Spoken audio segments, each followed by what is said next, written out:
Jika kalian menginginkan sebuah supercar, tidak ada pilihan yang lebih baik daripada sebuah Ferrari. Tentu ada banyak supercar lain di dunia, seperti Lamborghini dan McLaren. Tapi daya tariknya berbeda dengan Ferrari. Apakah itu berarti semua mobil dari Ferrari itu bagus? Enggak lah, tetapi Ferrari yang gue bahas ini adalah sesuatu yang spesial. Sebuah mobil yang sudah menjadi bagian dari jajaran Ferrari klasik. Namanya adalah Ferrari 458 Italia. Sebelum gue menjelaskan tentang 458, gue pengen cerita sedikit tentang bagaimana mobil ini bisa menjadi salah satu favorit gue. Di sekitar tahun 2011, gue lagi nonton Top Gear di TV. Yang sayangnya nggak bisa gue tunjukin karena bakal kena copyright. Jeremy Clarkson nge-review Ferrari ini. Pada saat itu, gue langsung berpikir itu salah satu mobil paling cakep di dunia. Dan seiring berjalannya waktu, gue semakin cinta dengan mobil ini. Oke, udah cukup membahas tentang masa lalu gue. Sekarang waktunya untuk mengulas mobil ini. Ferrari 458 pertama kali ditunjukkan ke dunia pada 2009 Frankfurt Motor Show. Ini merupakan pengganti dari F430. Semua komponen di 458 itu baru, nggak ada yang bawaan dari F430. Secara visual, seperti yang gue bilang, ini adalah salah satu mobil paling cantik di dunia. Kalau harus dibandingkan lagi dengan F430, perbedaannya seperti siang dan malam. Mau lu setuju atau enggak, tidak dapat dipungkiri bahwa 458 punya desain yang sangat eksotis. Tapi penampilannya bukan hanya sekedar indah, tapi setiap lekukan dan bentuk yang lu lihat berfungsi untuk menghasilkan performa yang luar biasa. Pada ventilasi depan, terdapat dua sayap yang bisa berubah bentuk berdasarkan kecepatan udara. Kedua sayap ini berfungsi untuk menyalurkan udara ke bawah mobil untuk meningkatkan downforce yang dihasilkan. Kemudian ada ventilasi di area mesin yang menggunakan udara tekanan tinggi pada keempat lengkung roda untuk mendinginkan mesin. Walaupun tidak ada komponen aero yang menonjol, 458 bisa menghasilkan downforce yang cukup untuk menjaganya tetap tertanam pada aspal. Bagaimana dengan performanya? Kalau kita buka kap mesinnya, terdapat 4.5 liter V8 yang menghasilkan 562 horsepower. 0 ke 100 tercapai dalam 3,4 detik dan mobil ini bisa ngebut terus sampai 325 km per jam. Sensasi dari 458 bukan hanya dari kecepatannya, tapi juga dari suaranya yang luar biasa.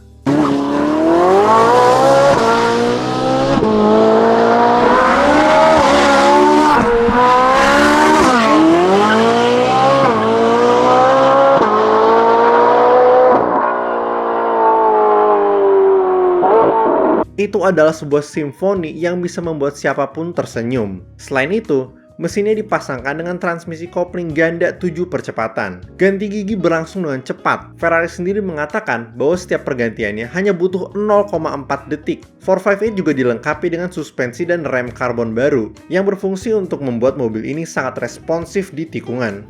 Di dalam kokpitnya, lu akan disuguhkan dengan interior yang canggih, tapi bisa dibilang lumayan rame. Terdapat banyak tombol pada setir, mulai dari tombol untuk menyalakan mesin, tombol sen kanan dan kiri, sampai ke saklar yang ada di sisi kanan ini. Saklar ini berfungsi untuk mengatur mode mobil, mulai dari yang paling bawah untuk kondisi licin, kemudian sport untuk kegunaan sehari-hari, lalu race kalau lagi pengen ngebut, dan ada dua opsi yang terakhir, yaitu CT off atau traction control off dan CST off atau car stability control off. Kecuali lu adalah orang yang jago dalam mengemudi, sebaiknya jangan sampai lu memilih dua opsi terakhir.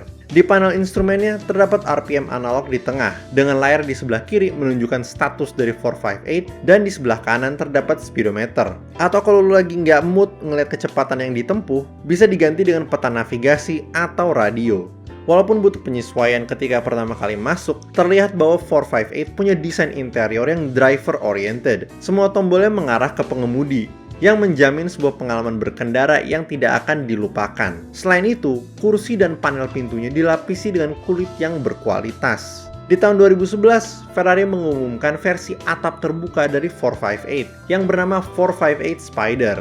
Yang membedakannya dari Ferrari convertible lain adalah pada atapnya. Biasanya, Ferrari menggunakan atap yang terbuat dari kulit atau soft top. Kalau 458 Spider menggunakan atap dari aluminium atau hard top. Jadi ketika atapnya ditutup, nggak kelihatan aneh. Walaupun mobil ini 50 kilo lebih berat, performanya hampir tidak terpengaruh. Apalagi lu bisa mendengarkan suara mesinnya dengan lebih jernih.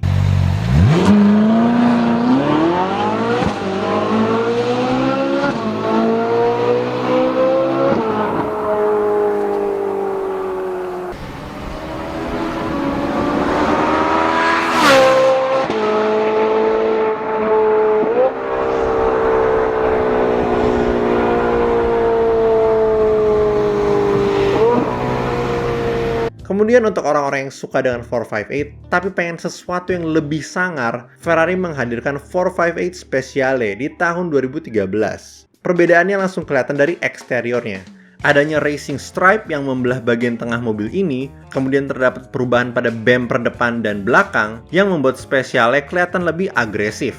Tapi perubahannya bukan sekedar kosmetik, tapi juga secara internal. Speciale dibuat 90 kg lebih ringan dengan menghilangkan kulit dari interiornya serta menggunakan kaca yang lebih tipis. Mesinnya sekarang menghasilkan 597 horsepower, 0 ke 100 dalam 3 detik, dan punya top speed 325 km per jam. Dengan mobil yang lebih ringan, ditambah tenaga yang lebih banyak, jelas 458 Speciale akan menawarkan kecepatan yang lebih gila, respon yang lebih mantep, dan handling yang semakin tajam. Selain menaklukkan hati dan pikiran banyak orang di jalanan, 458 juga banyak digunakan dalam berbagai ajang balapan. Ferrari, sebagai nama yang melekat dengan dunia balapan, selalu mengadakan Ferrari Challenge sejak 1993. Apa itu Ferrari Challenge? Ini adalah ajang kejuaraan di mana semua pembalapnya menggunakan mobil Ferrari yang sama. Pada tahun 2010, Ferrari menunjukkan versi Challenge dari 458 yang nantinya digunakan untuk musim 2011. Mobil ini dibuat lebih ringan dibanding versi Italia dengan mempreteli semua kenyamanan yang ada di dalam kokpit serta menggantikan berbagai panel dan kacanya dengan material yang lebih tipis tapi juga lebih kuat. Mesinnya masih sama, jumlah tenaganya sedikit lebih banyak yaitu 570 horsepower, tapi Ferrari telah melakukan berbagai perubahan pada rasio giginya. Hal ini dilakukan supaya 458 Challenge bisa menghasilkan torsi lebih banyak pada RPM rendah.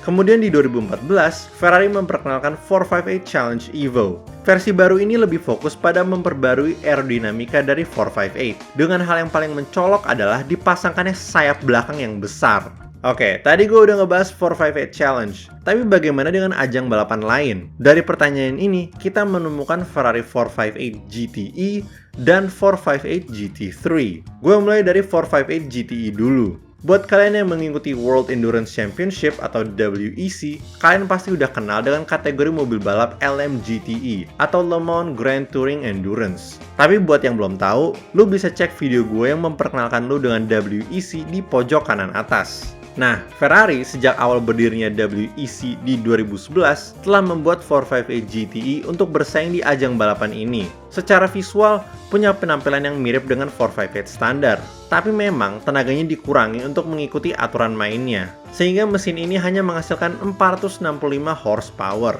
Walaupun begitu, mobil ini telah dirancang dan disempurnakan untuk balapan. Dari 2011 sampai 2017, mobil ini telah berhasil meraih juara 1 pada 24 Hours of Le Mans di tahun 2012 dan 2014 pada kelas LMGTE Pro. Selain itu, mobil ini berhasil membawakan Ferrari dan tim EF Corse berbagai piala untuk kejuaraan tim dan manufaktur di WEC.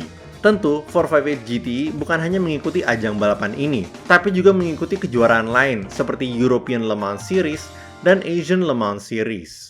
Terakhir kita ada 458 GT3. Sesuai dengan namanya, ini adalah 458 yang digunakan untuk kategori GT3. Kalau pengen lebih tahu tentang GT3, lu bisa pencet video yang akan muncul di pojok kanan atas. Karena ketentuan GT3, mobil ini menghasilkan tenaga yang lebih banyak dibanding versi GTE, dengan total 550 horsepower. Karena GT3 adalah kelas mobil balap yang sangat populer, 458 telah mengikuti dan memenangkan banyak ajang balapan, seperti juara 1 sebanyak 6 kali pada 24 Hours of Spa, kemudian meraih kejuaraan tim dan pengemudi sebanyak 3 kali pada Blancpain Endurance Series, dan masih banyak lagi. Jelas 458 sangat aktif digunakan dalam dunia balap, dan telah meraih banyak piala untuk Ferrari dan tim yang menggunakannya. Oke guys, sampai situ dulu untuk video kali ini. Gak ada habisnya memang gue memuji 458. Tapi mau bagaimana lagi? Kalau gue bisa dikasih kesempatan untuk memilih satu supercar, gue langsung pilih 458. Terutama yang standar. Yang Spider dan Speciale juga bagus, tapi gue pengen merasakan yang ori. Kalaupun gue belum bisa memiliki mobil ini, paling tidak gue pengen punya kesempatan untuk test drive selama sejam di sebuah sirkuit atau jalanan kosong. Itu akan menjadi pengalaman yang sulit untuk dilupakan. Tapi bagaimana pendapat kalian tentang Ferrari 458? Apakah kalian juga suka? Kalau iya, versi mana yang paling favorit? Kasih tau di kolom komen ya. Kalau kalian suka video kali ini, jangan lupa untuk like. Kalau nggak suka, silahkan dislike. Dan kalau suka banget, kalian bisa subscribe dan pencet tombol join di bawah untuk menjadi member. Makasih banyak guys!